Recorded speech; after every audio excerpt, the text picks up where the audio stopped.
জামাতকে 1 বছরের জন্য দায়িত্ব দিয়ে দেখেন, ঠিক আছে, পুরা বাংলাদেশের সমস্ত জামাত লিমিটেড কোম্পানি বানায় ফেলবে, ঠিক আছে, এবং বাংলাদেশের মানুষ প্রচুর পরিমাণে বঞ্চিত হওয়া শুরু করবে কর্মসংস্থানের দিক থেকে, ব্যবসা বাণিজ্য সব কিছু দিক থেকে। তাদের যে ইসলামী ব্যাংকটা আছে এখানে জামাত শিবির না করলে নিয়োগ পাওয়া যায় না। তাহলে বাংলাদেশের অভ্যন্তরে কোনো একটা প্রতিষ্ঠান থাকবে যে প্রতিষ্ঠানে সারা বাংলাদেশের, কেন ওখানে তো বলেন নাই যে ইসলামী ব্যাংকে জামাত শিবির ছাড়া অন্য কেউ টাকা রাখতে পারবে না? তাহলে আপনারা টাকা নেবেন সকল প্রবাসীর কাছ থেকে, টাকা নেবেন সাধারণ মানুষের কাছ থেকে, কৃষকের কাছ থেকে, কিন্তু চাকরি দেওয়ার সময় শুধু জামাত শিবিরকে বেনিফিট দেবেন।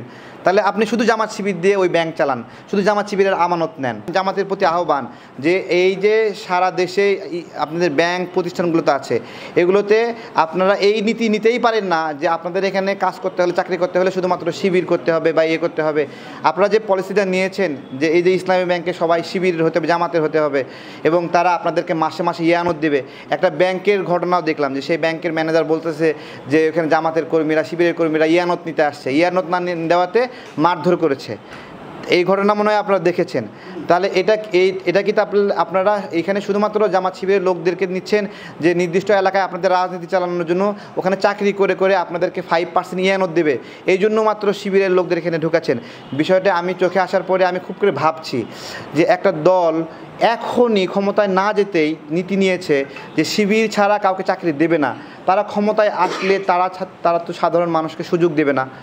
এইটা জামাতকে ক্লিয়ার করতে হবে যে তারা আসলে বেকারদের জন্য নিরাপদ কর্ম ব্যবস্থাপনার গ্যারান্টি দেবে কিভাবে, এবং তার পরীক্ষা তারা ক্ষমতায় যাওয়ার আগেই দেবে। ক্ষমতায় যাওয়ার আগে সবাই বলে ন্যায় বিচার করবে, সুশাসন করবে, এগুলো তো সবারই কমন বক্তব্য, তাই না? তো এই বক্তব্যের পাশাপাশি প্রায়োগিক আপনার যেটুকু সক্ষমতা ছিল সেইটুকুই। আমি বলছি আজকে যে জায়গায় যে আশ্বাসগুলো আসছে, বিভিন্ন বিষয় আসছে, বেশি না, জামাতকে 1 বছরের জন্য দায়িত্ব দিয়ে দেখেন, ঠিক আছে, পুরা বাংলাদেশের সমস্ত জামাত লিমিটেড কোম্পানি বানায় ফেলবে, ঠিক আছে, এবং বাংলাদেশের মানুষ প্রচুর পরিমাণে বঞ্চিত হওয়া শুরু করবে কর্মসংস্থানের দিক থেকে, ব্যবসা বাণিজ্য সব কিছু দিক থেকে। এবং তারা যতটুকু থিঙ্ক করে যে তাদের কর্মীরা তাদের অভ্যন্তরীণ ফিন্যান্স ছাড়া অন্য কোনো সামাজিক কাজেও ফিন্যান্স করে না, খুব তারা দলের প্রতি এতটুকু ডেডিকেটেড।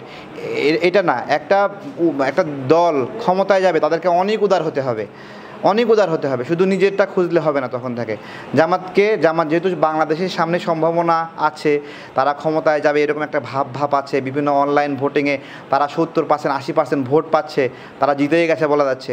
কিন্তু যেহেতু জামাত জিতেই যাচ্ছে, তাহলে তো এটা একটা আতঙ্কের বিষয়।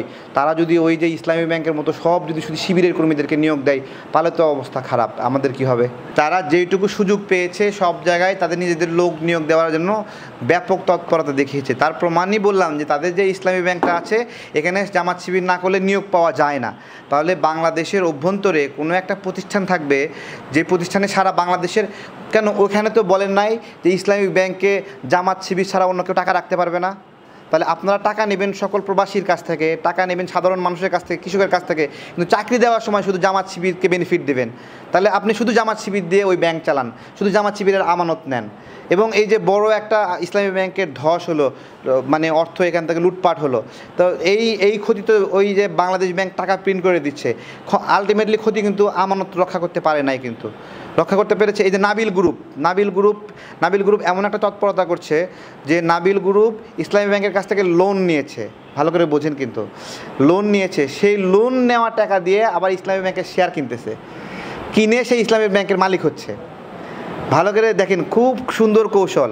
ইসলামী ব্যাংকের কাছ থেকে নাবিল গ্রুপ লোন নিয়ে সে ইসলামী ব্যাংকের শেয়ার কিনলো, ওই টাকা দিয়েই কিনে সে ইসলামী ব্যাংকের মালিক হয়ে গেল। অদ্ভুত বিষয়।